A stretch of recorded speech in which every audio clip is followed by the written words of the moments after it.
Happy Saturday, everybody. I hope you're having a good day today so far, and I hope you had a good week. So, I had a podcast planned for Friday, but I had to work, so I was unable to get to it. But I still wanted to get to it this week because I feel like it was something that I don't think a whole lot of people know about. Um, but I had to work really late on Thursday. I was there till after 8 o'clock. And then when I got home, we had company, and there was just no time to record for Friday. But I just dropped my mouse. So anytime that happens, if I want a certain podcast to go out that week, then I'll just do it on a day that I don't typically do any podcast. Okay, I thought I broke it, but I guess I didn't. I pulled the cord and my mouse fell. Anyway, so I wanted to do this for Saturday. Let us read our daily promise first.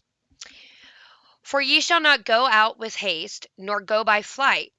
For the Lord will go before you, and the God of Israel will be your reward. Isaiah 52:12. Never need the bride of Christ, when arrayed in her battle dress, proceed anxiously to meet the enemy, nor shall she flee from villainous hordes, defeated and brought low. She is the queen of God's right hand, and ever shall he protect her comings and goings, guarding her both before and behind, and ever granting her sword arm the full measure of his omnipotent strength. Rejoice in the Lord, rejoice in your strength. And for those of you who may not know, when they talk about the bride of Christ, they're talking about born again Christians. As the church, everybody who is saved is considered the bride of Christ. And, so as long as you are born again, you can always look to God for strength for anything that you're dealing with. And I promise you, He can deliver that strength because I know people go through things worse in their life than I've ever gone through. But for what I have gone through in my life, it was difficult. That was the most amount of difficulty that I could handle. God only puts certain things on you.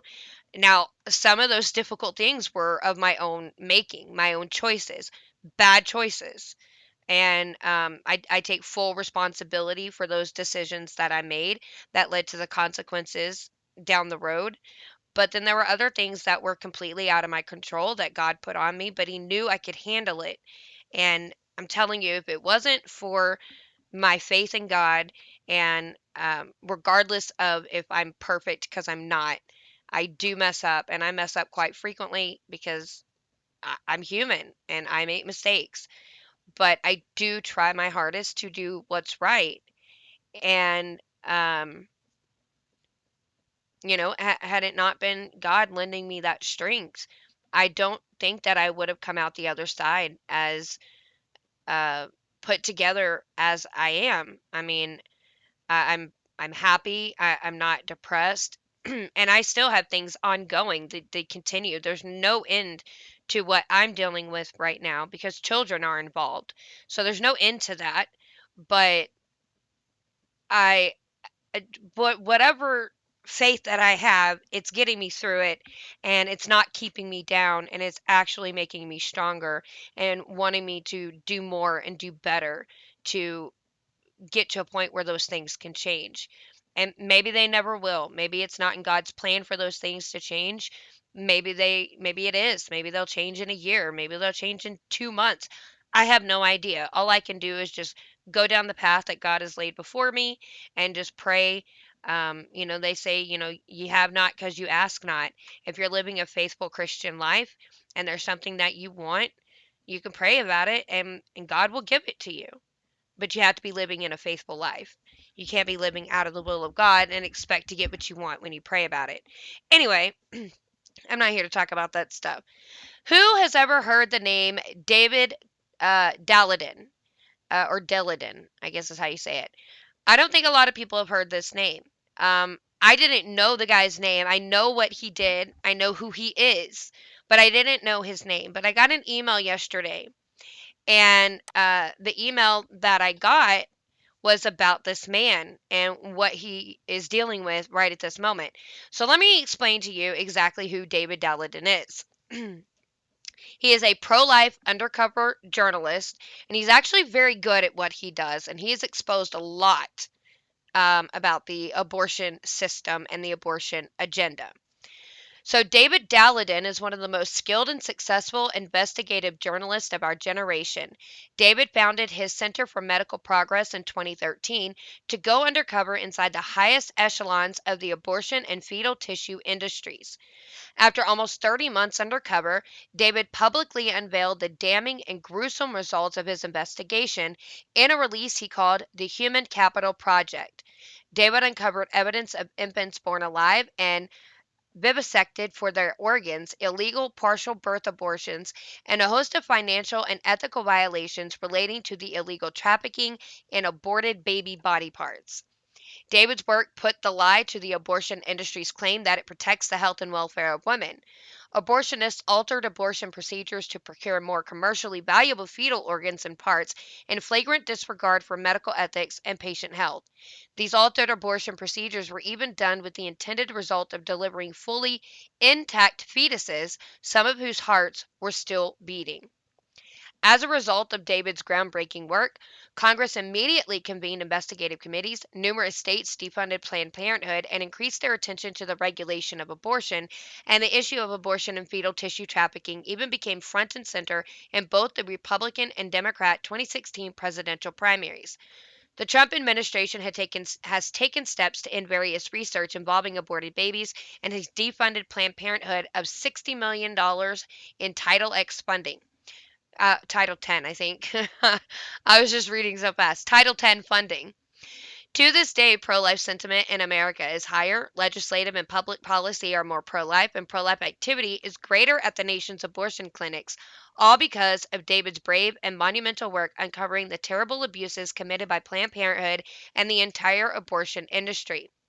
And this multi-billion dollar industry, along with their allies in government, viciously struck back at David with a series of lawsuits and prosecutions across the country, desperately attempting to discredit David's clear and carefully collected video evidence, to punish him, and ultimately to permanently silence him.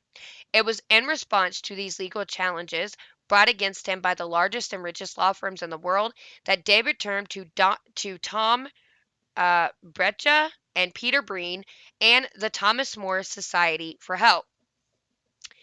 Quote, the greatest challenge that we have ever faced as a public interest law firm is defending a multi-front legal war brought in courts across the country against David Daleiden by Planned Parenthood and its government allies, says Honorable Peter Breen, Vice President and Senior Counsel of the Thomas More Society. He is the premier undercover journalist of our generation, and I say that without qualification to pro-life.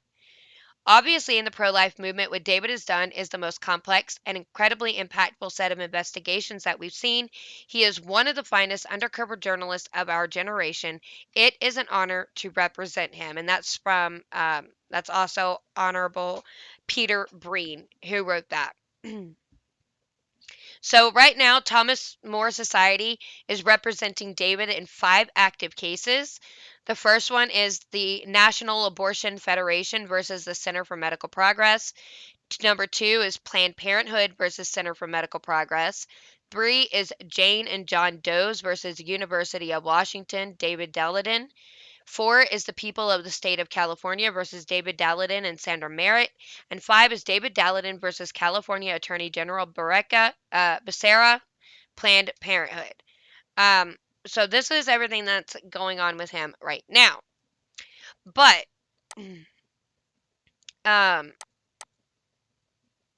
close this. So you have big abortion coming out against him, right? Because of the videos that he released.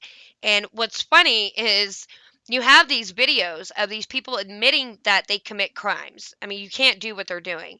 And they admit it on camera, even though they didn't know they were on camera. But he's the one that's in trouble and being sued. So this article here from eppc.org by Alexandra DeSantis, it says, in the middle of the day on April 5th, 2016, agents from the California Department of Justice burst into the Orange County apartment of journalist David Daleiden and raided it. Less than 1 year earlier, Daleiden had released shocking footage that he filmed during an elaborate undercover operation to expose the abortion industry for for its complicity in fetal tissue trafficking. The raid on his apartment had been ordered by then Attorney General of California, Kamala Harris, who justified her decision by claiming that Daleiden had violated state law when he made and publicized videos of abortion providers engaged in horrific and likely illegal practices. Daleiden and the Center for Medical Progress, or CMP, a group of pro life citizen journalists and activists, first began unveiling those videos in the summer of 2015. Posing as a potential fetal tissue buyer, Daleiden had captured video evidence suggesting that prominent abortionists, Planned Parenthood executives, and biotechnology companies were engaged in a systematic campaign to profit from the body parts of aborted babies in violation of state and federal laws. Nearly 6 years later, despite congressional investigations confirming much of what he had exposed, Daleiden and his team have been the only ones to face serious legal repercussions. Ever since Daleiden began to show the public what he had discovered, abortion organizations and their political allies have targeted him, bringing the force of law against him for having dared to expose the wrongdoing of malefactors in the abortion industry. The explanations for that injustice rest primarily on the fact that abortion organizations possess immense financial resources, which they wield to obscure evidence of their unsavory practices and illegal activity. They rely heavily on assistance from legal and political actors who support abortion and who use their power to protect abortion providers from consequences. They have come to expect favorable kid glove coverage from legacy media outlets determined to demonize pro lifers and ignore the truth about abortion and the grisly industry that sustains it. As a result, Daleiden and his allies have spent years fighting in court to keep his videos available and to keep him out of jail, while the abortion purveyors whose corruption he revealed have skated by mostly unscathed. Due in large part to the gruesomeness of the footage, the release of the CMP videos in 2015 received a great deal of initial attention, but Planned Parenthood executives immediately rolled out a public relations campaign to defend the group's image, and media allies mounted an enormous effort to defend Planned Parenthood and discredit Daleiden. By the time lengthy congressional investigations confirmed that Planned Parenthood and others involved in fetal tissue trafficking appeared to have flouted numerous significant laws, the news cycle and the public had for the most part lost interest. Daleiden was left to face the wrath of those whose nefarious dealings and grave legal violations he had so graphically exposed, and his fight for justice continues to this day. I'd say a lot of people want liver, said Dr. Deborah Nucatola, Planned Parenthood Senior Director of Medical Services, captured covertly in one of CMP's undercover videos. Over a lunch of salad and wine, Nucatola was chatting with David Daleiden about Planned Parenthood's system for collecting and selling fetal tissue from aborted babies at the group's clinics. Secretly filming the exchange, Daleiden was posing as a potential buyer from Biomax Procurement Services, a front he created so that abortionists would talk openly with him about their methods of fetal tissue procurement and the payment they expected in return. In response to Daleiden's questions about what specimens Planned Parenthood affiliates could procure, Nucatola casually described the way in which abortionists modify their procedures, often contrary to relevant laws, to obtain intact and therefore more valuable organ and tissue samples from aborted babies. And for that reason, most providers will do this under ultrasound guidance so they'll know where they're putting their forceps. The kind of rate limiting step of the procedure is the calvarium. The head is basically the biggest part. Most of the other stuff can come out intact. So then you're just kind of cognizant of where you put your graspers. You try to intentionally go above and below the thorax so that, we've been very good at getting heart, lung, liver because we know, so I'm not going to crush that part. I'm going to basically crush below, I'm going to crush above, and I'm going to see if I can get it all intact. And that was a statement from Nicotella. In another of the CMP videos, Planned Parenthood senior executive Dr. Mary Gatter haggled with Daleiden over the cost of performing an abortion procedure to obtain fetal parts. Quote, "The money is not important, but it has to be big enough that it makes it worthwhile for me. It's been years since I've talked about compensation, so let me just figure out what others are getting, and if this is in the ballpark, that's fine." End quote. If it's still low, Gatter continued, we can bump it up. I want a Lamborghini. So she's talking about selling aborted baby parts so she can get herself a Lamborghini. I mean, let's be honest. That's so disgusting. It's so evil. And that's why I tell you, abortions are not, and this is the thing, women that are getting abortions, I think they're wrong for doing it, but I'm pretty sure, because I've never been through the process, But I'm pretty sure that they put some women to sleep kind of like in a twilight sleep, so they're more calm and relaxed. Um, and they don't really know what's going on. And I guarantee you, the women that are getting abortions, the majority of them do not know that they are then going to take their child and sell those body parts to other people and make a profit, while the mother is left with this traumatic experience of knowing that she just killed her child. It's disgusting. Um, with each video that CMP released in the summer of 2015, slowly unveiling just one a week over the course of a few months, a picture of widespread horror came into focus. Confiding in Daleiden, who recorded each of his encounters while posing as a potential buyer of fetal tissue, abortion industry insiders had exposed their own cooperation in illegal activity. In violation of federal and state laws, Planned Parenthood affiliates across the country were routinely procuring body parts from aborted babies for biotech firms, which acted as middlemen for research groups looking to buy fetal tissue. With each transaction, the abortion provider took a payment from the tissue procurement organization, which in turn made a profit for providing the body parts to universities and other medical researchers. While experimenting on aborted babies is legal in the US, profiting from the tissue and organ procurement process is not. That's why the bulk of Planned Parenthood's initial response to the videos revolved around the claim that the fetal tissue in question had been donated first by the women who chose abortion and then by the abortion organization. But as the extensive comments captured on film illustrate, Planned Parenthood executives involved in the procurement process had no intention of offering their services for free.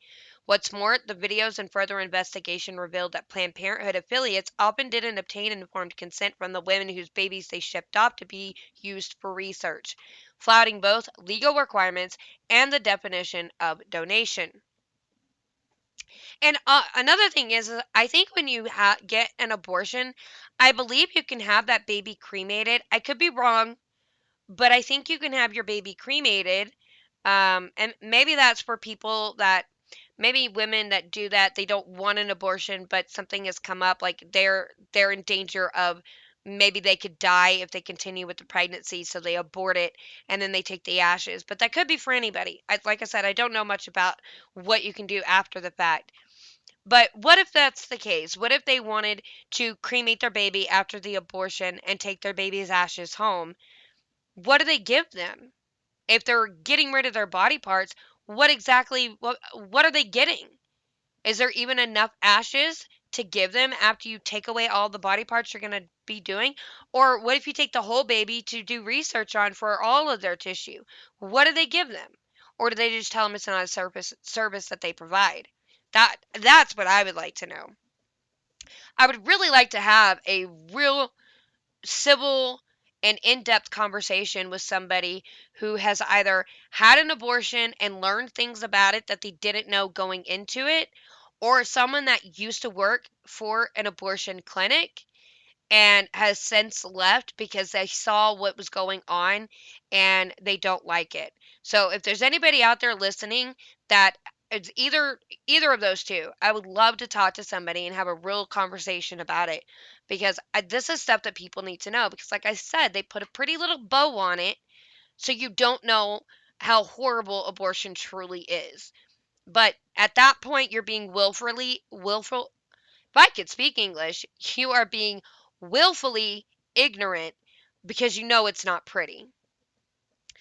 So, meanwhile, Planned Parenthood workers rarely have been doing the organ or tissue procurement work themselves. Nevertheless, financial documents reveal that the group regularly accepted reimbursement fees from their biotech partners. For instance, in a partnership with STEM Express LLC, a biotech firm that subsequently sued Daleiden for exposing its role in this illegal marketplace, Planned Parenthood clinics involved in the fetal tissue industry offloaded the work of organ harvesting to company technicians, then accepted a payment for each tissue sample, allegedly a reimbursement for labor, shipping, and handling cost. Planned Parenthood affiliates were accepting payment for what, in the group's own words, was a donation, as well as for samples that involved no work or transport for which the group would need to be reimbursed. But when the videos first became public, these behind the scenes questions about illegal profits were not what caught the public eye. It was their horrific content.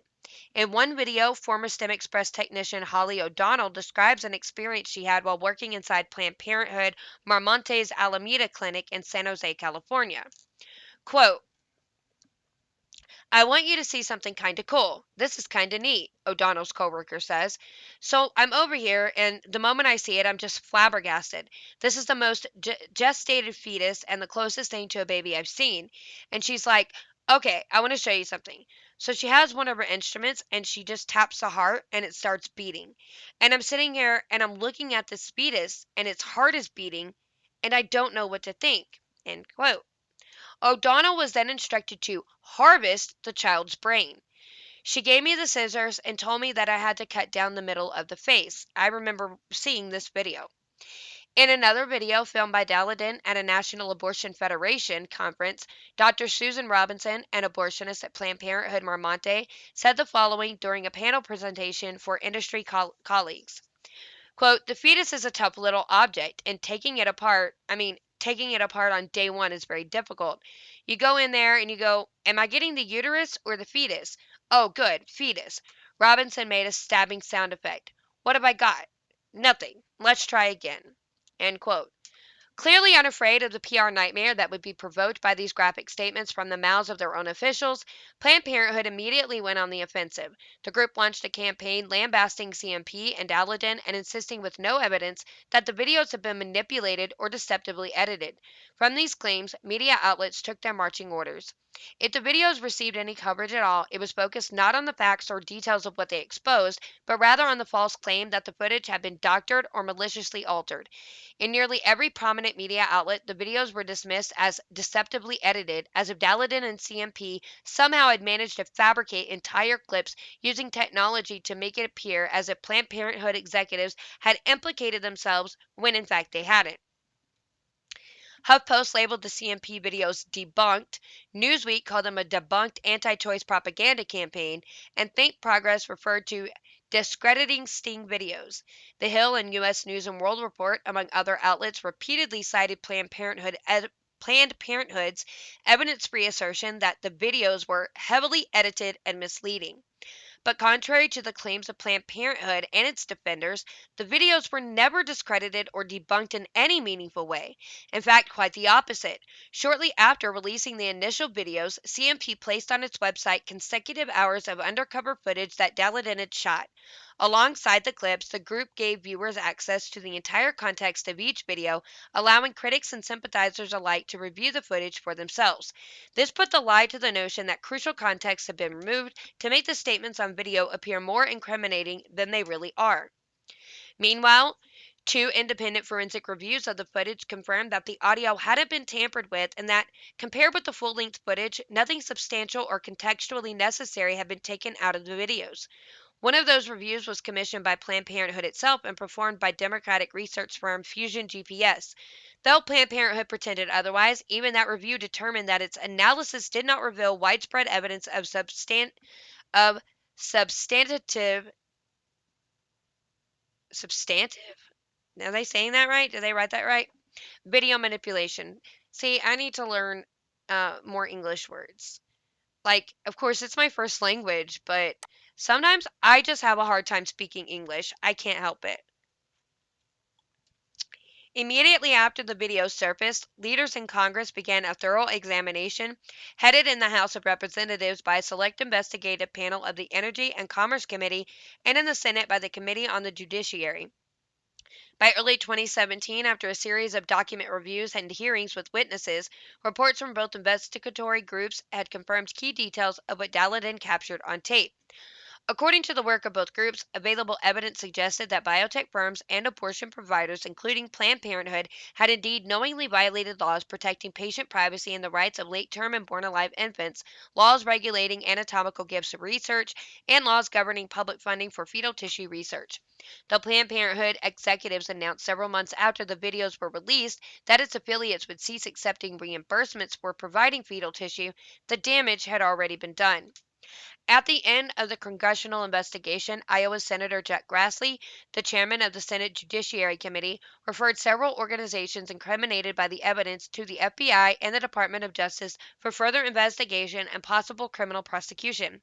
Those referrals included the National Planned Parenthood Federation of America and its affiliates, Planned Parenthood Marmonte, Planned Parenthood Los Angeles, Planned Parenthood Northern California, and Planned Parenthood of the Pacific Southwest, along with several biotech firms that have been implicated by the footage and subsequent investigation. In 2017, the DOJ opened an investigation into the groups whose employees had implicated themselves in illegal activity. Nevertheless, to this day, not a single Planned Parenthood official or affiliate has been held legally responsible for any of the wrongdoing uncovered. Instead, Daleiden and his colleagues have weathered half a decade of legal battles for having obtained the damning footage in the first place. Now, listen, I know I'm doing a lot of reading, but there was really no way for me to read this and be able to compile it into where I just tell you a story about it, because I never would have been able to remember all the information. And when you're on a time crunch and you missed a podcast day and you're trying to get it out the next day, because you want to get it out there because something has just recently happened, which is where I got my email from. So I'm trying to get to that point. So I needed to get this out as quickly as possible so I can let you know what is just happening right now at this moment. Okay, so since publicizing the footage that he captured at great personal risk, Daleiden and his team have faced extraordinary legal pressure from opponents at both the criminal and civil levels. At stake for the pro-life journalist is more than $14 million in damages and fees, as well as the possibility of prison time in the state of California. Meanwhile, one of the legal battles in which he is embroiled involves the ongoing public availability of his videos, which leaders in the abortion industry seek to suppress through the force of law. In July 2015, just after CMP began releasing Daleiden's undercover videos, the National Abortion Federation filed a lawsuit against him in a California district court seeking a temporary restraining order to ensure that he could no longer distribute or publicize the footage he had obtained at their events. They claimed that the video and audio tapes were illegally obtained from NAF annual meetings in 2014 and 2015, and that if Daleiden were able to continue publishing them, he would cause irreversible harm to NAF, its employees, and NAF members' safety, security, privacy, and reputations. Yeah, I bet it would ruin it. The presiding judge in that case, William Orrick III, has faced intense criticism from Daleiden's legal team and others in the pro-life movement for his close association with Planned Parenthood. Nevertheless, Orrick has been permitted to continue presiding over the case, and during the course of NAF's lawsuit, the judge issued an injunction prohibiting Daleiden from continuing to publish the videos from the group's conference. Later, Orrick held two of Daleiden's attorneys in violation of the gag order for having republished the videos on their law firm's website. That injunction was upheld by the Ninth Circuit Court of Appeals in May 2017, and Daleiden appealed to the U.S. Supreme Court, claiming that the gag order at issue in the case is of the sort that the court itself identified in Nebraska Press Association versus Stewart, 1976, as presumptively unconstitutional. In the petition, Daleiden's lawyers argued that the videos contain essential information about an issue of public interest, granting Daleiden a right to speak and the public a particular right to hear. The Supreme Court declined to hear Daleiden's appeal. Of course they did, because they're weak. The National Abortion Federation asked the district court for a permanent injunction to forbid Daleiden from ever publishing the videos again, bringing an end to this lawsuit. In April 2021, Orrick granted NAF's request, issuing a permanent injunction which prohibits Daleiden from releasing the rest of his footage. Daleiden's lawyers have indicated that they plan to appeal the decision. The second ongoing civil case, Planned Parenthood versus Center for Medical Progress, has been unfolding for 5 years and has resulted in more than $14 million in total damages and legal fees assessed to Daleiden. In January 2016, Planned Parenthood, along with its local affiliates implicated in the videos, filed suit in the same California district court that heard the NAF case. Of course they did, because they knew they'd get their way. In the suit, Planned Parenthood argued that Daleiden had organized a complex criminal enterprise seeking to interfere with women's access to legal abortion. The group and its affiliates sought damages for alleged ongoing harm to its image and services, claiming that the videos exposed these clinics, their staff, and their patients to unfair and damaging publicity that disrupted patient care and required costly measures to ensure safety and security at the clinic. You notice how they don't want these videos out because it's damaging to their image? Because If the more people that knew about this, the less that you would see people going and getting abortions, I think, and all they care about is making a profit. Getting an abortion is not cheap by any means, and Planned Parenthood makes the majority of its profit through performing abortions. So, of course, they want to be able to continue and they don't want these videos out. In November 2019, a San Francisco jury agreed with Planned Parenthood's claims and ordered Daleiden to pay $2.2 million in damages to the abortion provider. In late 2020, Orrick, who is presiding over both this case and National Abortion Federation versus Center for Medical Progress, ordered Daleiden to pay an additional $12 million in legal fees to Planned Parenthood and its affiliates. I bet this man is in so much debt right now. On February 26, 2021, attorneys for Daleiden, CMP, and other co-defendants filed opening briefs in an appeal to the Ninth Circuit, claiming that the multi-million-dollar ruling by the district court has run roughshod over the First Amendment. If allowed to stand, the brief explains, the judgment is not only an affront to the rule of law, but it threatens the existence of undercover journalism itself, a critical means to effect societal change. This case has the potential to reach the Supreme Court. The third ongoing case against Daleiden is a criminal lawsuit brought by California Attorney General Xavier Becerra, now Secretary of the Department of Health and Human Services under President Joe Biden. In March 2017, picking up where his Attorney General predecessor Kamala Harris left off, Becerra filed 15 criminal charges against Daleiden and his CMP colleague Sandra Merritt in San Francisco Superior Court related to their alleged violations of California Penal Code Section 632A, which requires that all parties involved in a confidential conversation consent to be recorded. And I don't know this either, but I would have to look this up, but would an undercover journalist trying to get to the truth of something maybe have a little bit of more leeway on this? Because how else are you going to get the truth to a story? I have to look that up. But if you know, let me know. While a judge dropped several of the initial charges before allowing the case to proceed, in February 2020, Daleiden and Merritt were each arraigned on 9 charges. Both pleaded not guilty and are awaiting trial. Daleiden's attorneys have alleged that he is the first journalist ever to have been prosecuted under this statute. Some of the legal efforts to target Daleiden, however, have already been resolved in his favor. The first criminal case against him, brought in January 2016 by the Harris County District Attorney's Office in Houston, Texas, carried the threat of 20 years in prison. The suit was dropped in July of the same year. Another suit was brought against CMP in July 2015 in Los Angeles County, California, by Steam Express, one of the biotech firms implicated in Daleiden's footage. In Steam Express versus Center for Medical Progress, the tissue procurement organization attempted to prevent Daleiden and CMP from releasing any further footage that exposed their involvement in illegally profiting from fetal tissue trafficking. STEM Express was later denied its request for a gag order, charged with contempt of Congress for evading the requirement to cooperate with the congressional investigation of the footage, and referred to the FBI and Justice Department for criminal prosecution.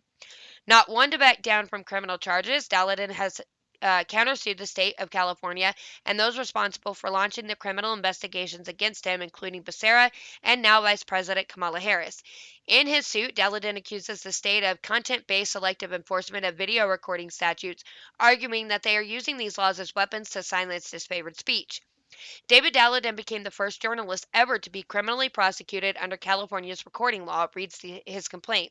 Not because of the method of video recording he utilized in his investigation, which is common in investigative journalism in the state, but because his investigation revealed and he published shocking content that California's Attorney General and the private party co-conspirators wanted to cover up. The complaint notes that several of Harris's California Department of Justice agents who executed the raid on Daleiden's apartment had serious misgivings about their search warrant, believing it was neither supported by probable cause nor sought in good faith. It appears likely that criminal law wasn't the primary motivating factor in Harris's decision to launch the probe against Daleiden. A Los Angeles Times piece published shortly after the raid highlights the scrutiny Harris faced for her political ties to Planned Parenthood. Her campaign page for her Senate race at the time urged supporters to take a stand and join Kamala in defending Planned Parenthood. Daleiden's complaint goes on to accuse Harris and Becerra of depriving Daleiden of the equal protection of the laws. Indeed, it is worth comparing the treatment he and his colleagues have received for their undercover campaign with the reception given to animal rights activists who expose how animals are mistreated at factory farms or other food production plants. Yep. Rather than resulting in repercussions for those who share undercover footage, investigations conducted by People for the Ethical Treatment of Animals, or PETA, the Humane Society, and other animal welfare groups routinely lead to sanctions or even legal charges against groups and individuals that are revealed to have mistreated animals. In fact, so striking are the parallels between this undercover activism and the work of CMP that animal rights nonprofits such as PETA and Mercy for Animals Inc. have filed amicus briefs with the Ninth Circuit in support of Daleiden and Merritt, arguing that the decision against them will harm First Amendment journalism. Wow, I'm surprised that they decided to do that. And if you don't know what an amicus brief is, it's where somebody who is not involved in the lawsuit can file this brief to step into the courtroom and give testimony in favor of one side or the other. It's a friend of the court. So they're not with the defendant or the plaintiff. They're just a friend of the court giving testimony on what they think should actually happen.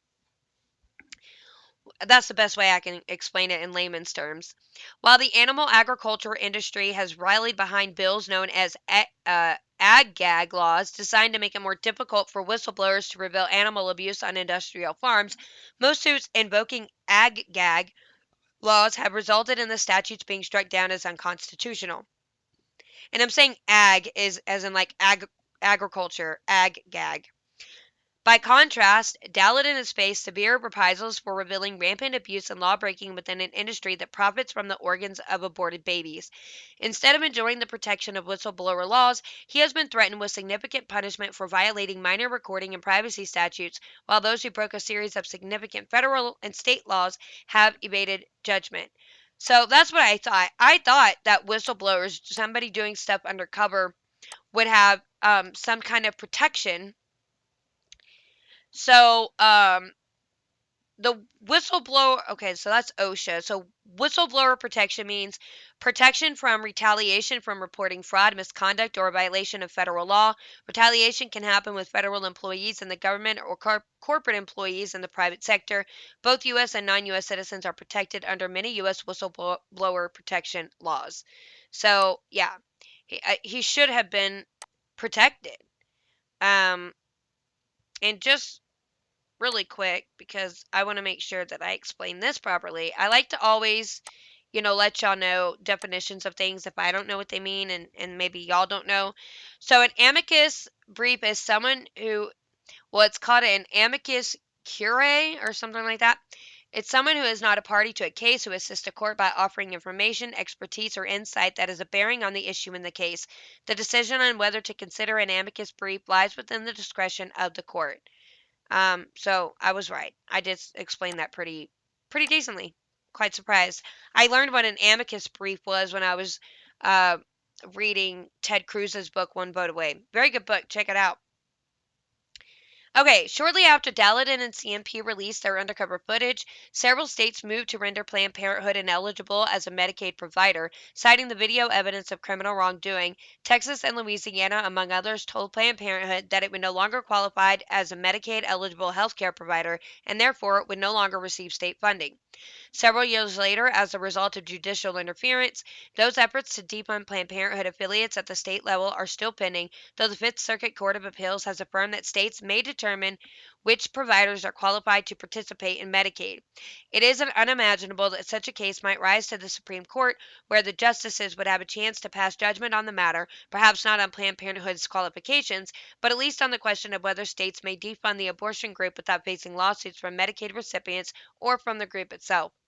Those cases exist because of David Daleiden, who gave state officials material with which to illustrate Planned Parenthood's profound unfitness for taxpayer funding. This is just one reason why the abortion industry responded so harshly to CMP's work, leaning on the judicial branch of powerful politicians to punish Daleiden and suppress the footage he obtained. The abortion industry knew as well as he did that anyone who watched those videos undaunted by claims of deceptive editing would be exposed to a horrible reality. Planned Parenthood and its allies have conducted an extensive illegal scheme to profit from the body parts of the hundreds of thousands of unborn babies they kill each year. It's about a million actually. In the end, that is what abortion providers and their supporters fear the most. Not the legal reprisals they might face for having violated the law, but the possibility that Americans might see firsthand the evil Daleiden uncovered and recoil in horror from the truth of abortion. Okay, so that's what's been going on. That's what he did. That's how he got started, and that's where it's been going on. But now, we're gonna take a look at this article from Fox News. No, not Fox News. That's the wrong one. So I actually think that this is the email that I got. It. Let me pull up my email and I'll look.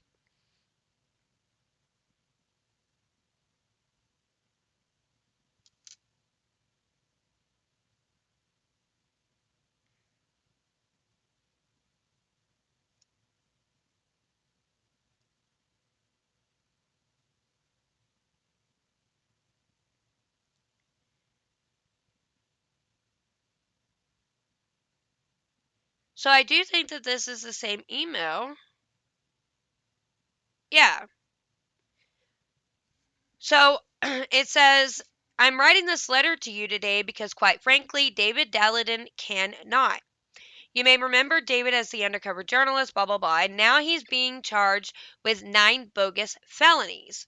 Now, this was sent to me because they're looking for donations to help pay for things. So after David released the shocking videos, Kamala Harris colluded with Planned Parenthood to file felony charges against David. Harris even ordered the California Department of Justice to raid his home. I won't sugarcoat it. If not cleared of these charges, David faces steep fines and years in state penitentiary and the consequences of being a convicted felon. While Kamala Harris, a bought and paid for ally of the abortion industry, is sitting one heartbeat away from the presidency. That's the bad news. But here's the good news. David is fighting back. In fact, he's taken another opportunity to drag more of Planned Parenthood's dark criminality into the spotlight with 2 new federal lawsuits. The Thomas More Society has filed a federal civil rights lawsuit in California on behalf of David against former California Attorney General and now Vice President Kamala Harris for prosecuting David in bad faith, twisting and perverting California's anti eavesdropping law to persecute a citizen journalist because of his political views.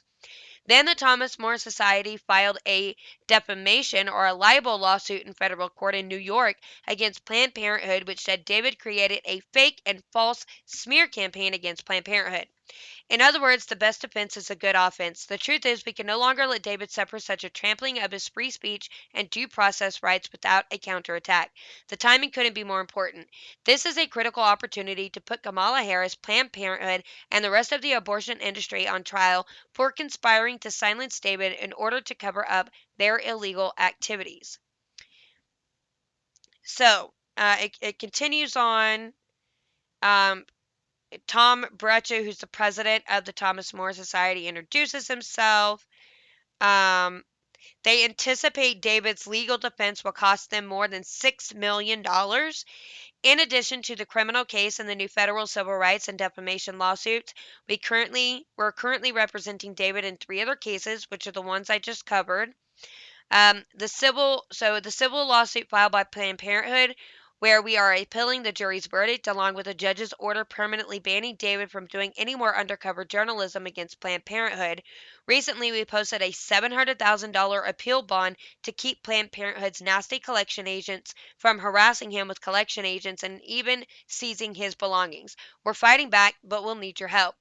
Then the civil lawsuit brought on by the National Abortion Federation and the gag order injunction that still prohibits him from releasing any more of his videos. Um, in light of the Planned Parenthood civil lawsuit, NAF has moved for a summary judgment. They want a ruling against David without a trial at all. And finally, the civil lawsuit filed by Planned Parenthood personnel in federal court in Seattle, where we just achieved a victory for a second time on appeal, but it appears we may need at least a third victory on appeal before this case ends. And this is why they're looking for financial help. And I will leave a link to that if you would like to donate to help this man, because he truly deserves it, and he doesn't deserve to be dealing with what he's dealing with. Um, it's crazy. Um, there was an article, and I'm going to read this from Fox News, where David ripped Kamala Harris's radical disrespect and contempt for the First Amendment, and because I feel like it's necessary that we hear what he has to say. He says, I hope that all Americans are going to be able to come together to oppose the kind of radical disrespect and contempt for the First Amendment and for the First Amendment civil liberties that Kamala Harris has demonstrated throughout her career, Daleiden told Hannity. As California's Attorney General, Harris sued Daleiden through unprecedented application of an eavesdropping law. Okay, so we know about all that. Let's skip down. So in December 2019, a judge pared down on the eavesdropping case, which carries criminal charges, lopping off 5 charges the court said lacked probable cause to establish that some of the recorded conversations were confidential communications under law. At the end of last month, a judge dropped 3 more charges in the case. He said, I have been on the receiving end of her abuse of power. Under Harris, California authorities raided his home. We know about that.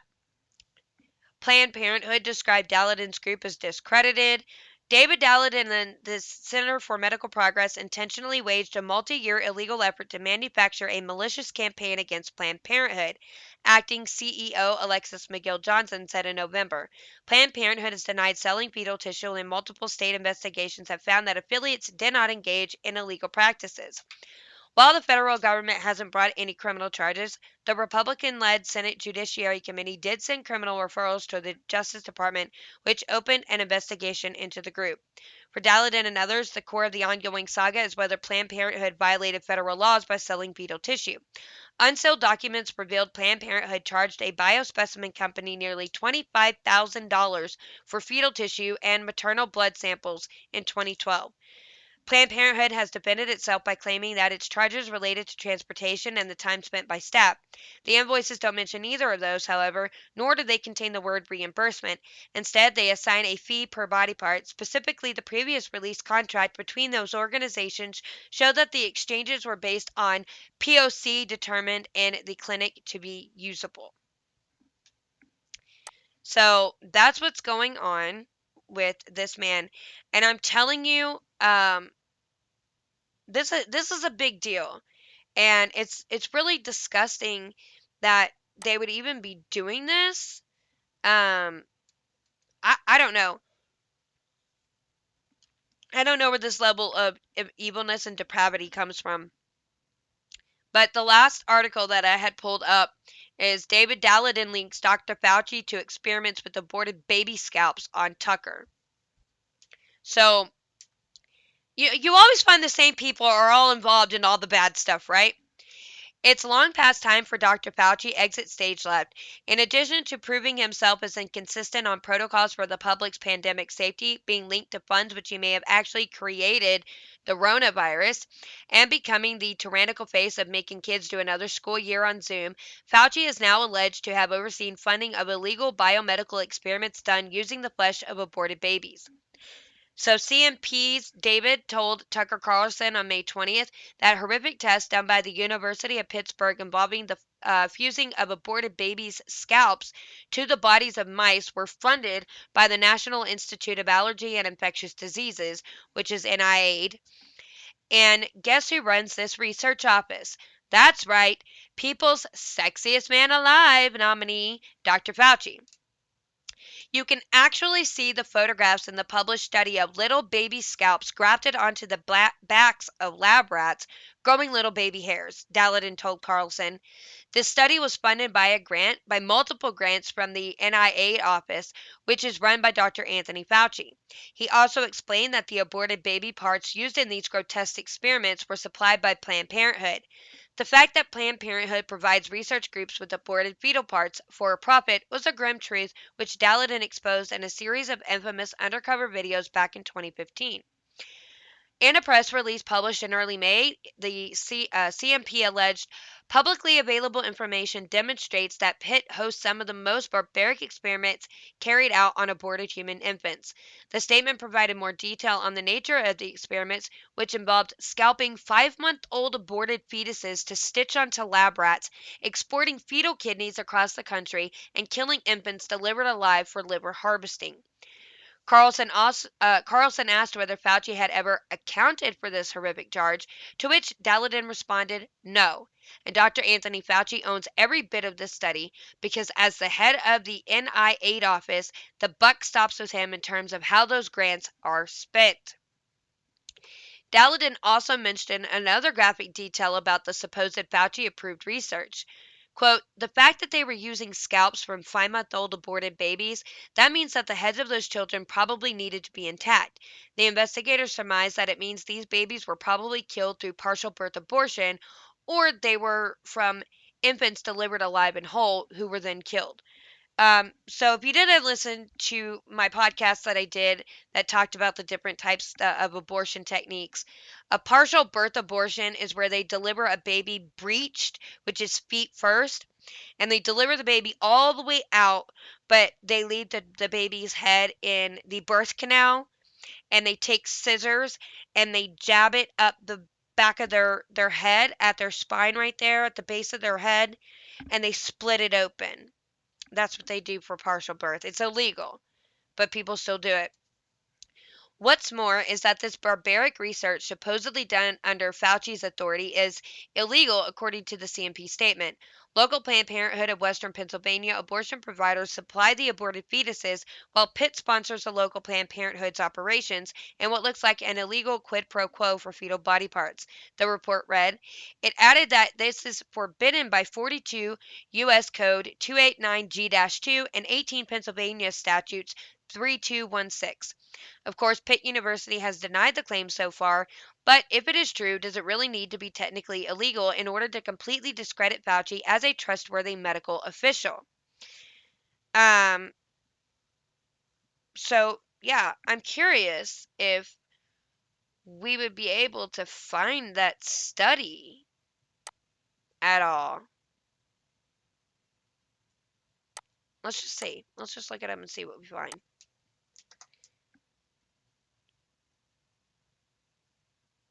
Oh, well, that's not what I typed. I'm going to copy that.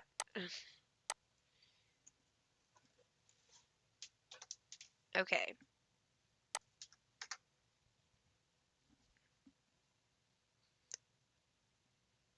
So you have News Wars, The Federalist, you have a Breitbart.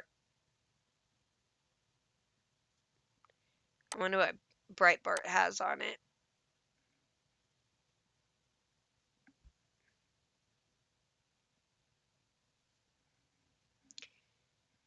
So it says here the video shows an image published in 2020 by Pitt scientist Dr. Moses Bility and his colleagues of humanized mouse and rat models. The narrator states the image shows the scalps of 5-month-old aborted babies grafted onto the backs of lab rats, growing the aborted baby's hair on the rodents. The video then zooms in on the article by the Pitt scientist with the following description of the scalps highlighted. Quote, full thickness, human fetal skin was processed via removal of excess fat tissues attached to the subcutaneous layer of the skin. How was this paid for? The narrator asks in the video. With a nearly $500,000 research grant from Dr. Anthony Fauci's NIAID, or the National Institute, we know that, of Allergy and Infectious Diseases, office at the NIH.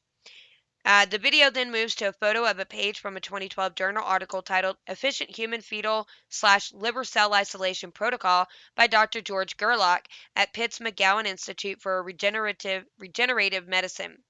The video's narrator states the protocol is for harvesting the freshest, most pristine livers from 5-month-old aborted babies in order to isolate massive numbers of stem cells for experimental transplantations into adults.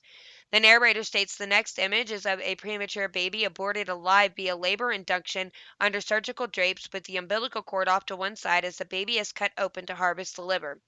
The Pitt scientist who invented this experiment received nearly a $3 million grant from NIH. The video then shows a diagram of NIH's All About Grants podcast, which explains the agency's grant application process, along with a crest for Pitt and an image of a document titled University of Pittsburgh as the GUDMAP, or the Genitourinary Development Molecular Anatomy Project, Tissue Hub, and Collection Site.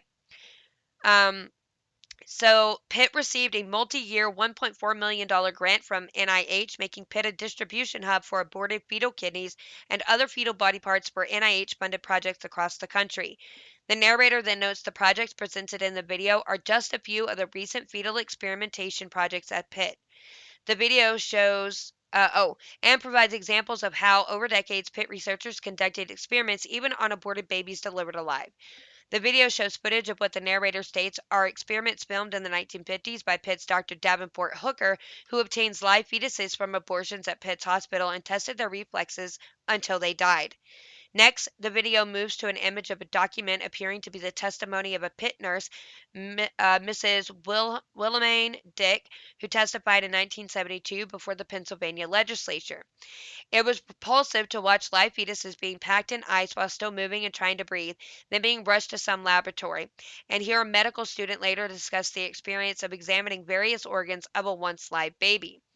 The video zooms in on this website, focusing on Pitt's Biospecimen Core. According to the site, the PBC provides central support for University of Pittsburgh research programs needing tissue materials for research from patients seen at the University of Pittsburgh Medical Center.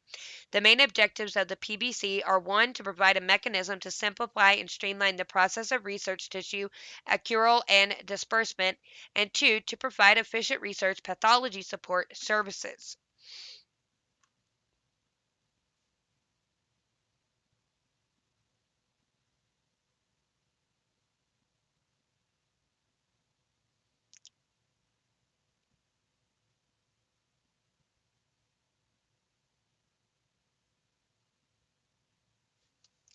A section of the website titled Prospective Tissue Collection and Banking states, "We have developed an extensive infrastructure that positions us to obtain specimens for your research projects from surgical cases seen at the UPMC hospitals. Our staff members will work with you to determine your criteria and assist you to identify cases and obtain samples." According to the video, 2 years ago, sources told CMP that Pittsburgh was one of the major hubs of the FBI's investigation of Planned Parenthood's involvement in the human trafficking of aborted fetuses. This isn't surprising because CMP undercover investigators were told previously by Planned Parenthood Western Pennsylvania abortion doctors who were on staff at Pitt that they supply the university's tissue bank. The video then moves to one of CMP's undercover investigation videos in which an alleged Planned Parenthood abortionist states, after being asked if they participated in specimen donation, "There's a tissue bank at Pitt that we offer patients to donate to." So then why is the University of Pittsburgh telling news media there is no procurement relationship for tissue with Planned Parenthood? The video then shows an image of the website of Pitt's Ryan Residency Program, which states Pitt's McGee Women's Hospital remains a leader in family planning training with a dedicated family planning rotation since 2005. The curriculum aims to cover a full spectrum of reproductive health care, including complex contraception, pregnancy loss, and abortion, with an emphasis on evidence based practices and truly patient centered counseling. So the video points out Dr. Jennifer Russo, an alumni of the Pitt Abortion Training Program, is now Vice President and Medical Director of Planned Parenthood, Orange and San Bernardino counties. She supplied the aborted fetuses to the criminal company Da Vinci Biosciences, which admitted to illegally selling the fetal body parts and was shut down by local law enforcement. In December 2017, Da Vinci Biosciences and its sister company, DB Biologics, reached a $7.8 million settlement with the Orange County, California District Attorney's Office, requiring them to permanently close their operations in the state, to admit liability, and to pay $195,000 in civil penalties. The video provides additional examples of Planned Parenthood officials and abortionists with ties to Pitt. The video then shows an image of page 20 of Pitt's 2020 Department of OBGYN annual report containing the section titled Outreach Contracted Care. The document shows Planned Parenthood of Western Pennsylvania is listed as a contracted care site for Pitt. The video ends by drawing the following conclusions just from the publicly available sources. 1. Planned Parenthood abortionists supply the aborted fetuses to Pitt. 2. Pitt uses its access to the fetuses to get major NIH grant money. 3. Pitt sends major kickbacks of medical resources back to Planned Parenthood. It all starts to look suspiciously like an illegal quid pro quo over aborted fetal organs and body parts, all funded by taxpayers. In mid April, the Biden Harris admin Department of Health and Human Services announced it would reverse the Trump administration's decision to end taxpayer funding for experimental research with fetal tissue derived from aborted babies. NIH, an agency under the authority of the HHS, announced an update on change to NIH requirements regarding proposed human fetal tissue research. Specifically, the notice announced the reversal of the Trump admin's decision to eliminate aborted fetal tissue research supported by taxpayer dollars, and secondly, the end of the Trump administration's Ethics Advisory Board that reviewed all research applications for NIH grants and contracts from outside the government that proposed the use of aborted babies. We believe that we have to do the research that it takes to make sure that we are incorporating innovation and getting all of those types of treatments and therapies out there to the American people, HHS Secretary Xavier Becerra said. Apparently under the impression aborted fetuses are required to invent medical treatments. As AFP reported in March 2020, Becerra, the former Attorney General of California, organized a coalition of attorneys general from 14 other states to lift the Trump admin's ban on taxpayer-funded fetal tissue research under the guise tissue from aborted babies would be required to develop vaccines for the Rona, which is in the J&J only, not the other ones. Dr. Tara Sander Lee, Senior Fellow and Director of Life Sciences at the Pro Life Charlotte Lozier Institute, said in a statement that the Biden Harris admin's decision to resume experiments using the body parts of aborted children defies both the best ethics and most promising science. Exploiting the bodies of these young human beings is unnecessary and grotesque. Fetal tissue was not and has never been used for polio or any other jab, nor to produce or manufacture any pharmaceutical. There are superior and ethical alternatives available, such as adult stem cell models being used by countless scientists worldwide to develop and produce advanced medicines treating patients now without exploitation of any innocent life. All scientists should reject the administration's attempts to prey on fears related to the pandemic to advance the practice of the harvesting fetal tissue. In April, legal watchdog organization Judicial Watch provided a nearly 600-page report with uncovered emails of conversations between the FDA employees and the California-based biomedical company Advanced Bioscience Resources. The emails revealed the U.S. government had been buying and trafficking fresh aborted baby body parts. According to the report, the FDA purchased the body parts, which were derived from babies aborted at up to 24 weeks gestation, to engineer humanized mice and perform experimental drug research. Records from Judicial Watch indicate ABR received $12,000 per aborted baby, including some between the gestational ages of 16 to 24 weeks. Many of the purchase orders are for fresh, intact thymuses and livers slipped on wet ice. Daleiden testified Tuesday at the Pennsylvania House of Representatives Health Committee hearing on fetal experimentation. The University of Pittsburgh Dean of School of Medicine, Dr. Anatha Shekar, who was also expected to testify. Breitbart News reached out to Planned Parenthood Western Pennsylvania for comment. The Planned Parenthood affiliate CEO said in a statement, "These accusations about Planned Parenthood of Western Pennsylvania are false, period." The statement said there are 3 Planned Parenthood affiliates in Pennsylvania and none of them participate in fetal tissue donation, adding, "Today's hearing was one piece of an aggressive anti-abortion agenda pushed by politicians here in Pennsylvania and across the country to do one thing, ban abortion outright." The abortion provider stated David Daleiden's accusations have been widely discredited by the media and multiple state and federal investigations. He is currently facing felony charges and has been ordered to pay millions of dollars in damages to Planned Parenthood for his actions illegally recording abortion providers and others after a federal jury found him liable for breaking multiple state and federal laws. Um, so we're not going to read all the rest of this because this is just going to um, talk about other stuff, but it says here that Dr. Anthony Fauci should be ashamed to be affiliated with this kind of Dr. Frankenstein research, taking babies born during abortions only to be cut up and sold for parts, said SFLA President Kristen Hawkins. Today's video shows the horrifying realities of ongoing research that attempts to profit off the death of the innocents. The details of this gruesome research illustrate why it's also important for the federal government to put an end to this unethical practice paid for by U.S. tax dollars. The University of Pittsburgh should not align themselves with Planned Parenthood. Especially as a public university, it is disgusting that taxpayer money be used on morally and ethically problematic research. It is deeply horrifying to know that we walk on the campus and pass the buildings that use aborted children from Planned Parenthood for research. Uh, Pitt alumna, former SFLA president, and current research student Elena Ligori added, the University of Pittsburgh has the power and the resources to use medicine to help people in wonderful ways and does this often. However, medicine should never come at a cost to the most vulnerable, particularly the unborn. With rapid advances in the capabilities of medicine and science, we must be sure to ask ourselves not only what is possible, but first and foremost, what is right and ethical. So, big stuff going on that you don't really know about because of all the other stuff that's going on, and you're not able to follow everything.